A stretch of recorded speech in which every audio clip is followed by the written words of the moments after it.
Hi friends, అందరికీ good evening. Welcome to my channel. Karthika ఆఖరి సోమవారం సందర్భంగా నిన్న ఆరుకేళ్ల దీపం వెలిగించుకున్నాను ఫ్రెండ్స్. వరిపిండి లింగాన్ని కూడా రెడీ చేసుకున్నాను. అన్నాభిషేకం చేశాను ఇప్పుడే. అలా చేయడం వల్ల ఎలాంటి దోషాలు ఉన్నా తొలగిపోతాయంట ఫ్రెండ్స్. నారికేళ్ల దీపాన్ని వెలిగించాను.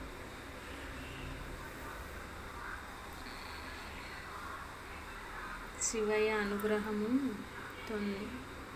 కలుగుతుంది ఫ్రెండ్స్ నారికేళ్ల దీపం వెలిగించడం వల్ల.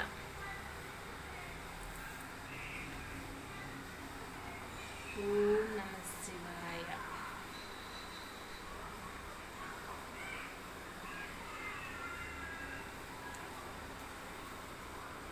Thank you for watching friends. Bye.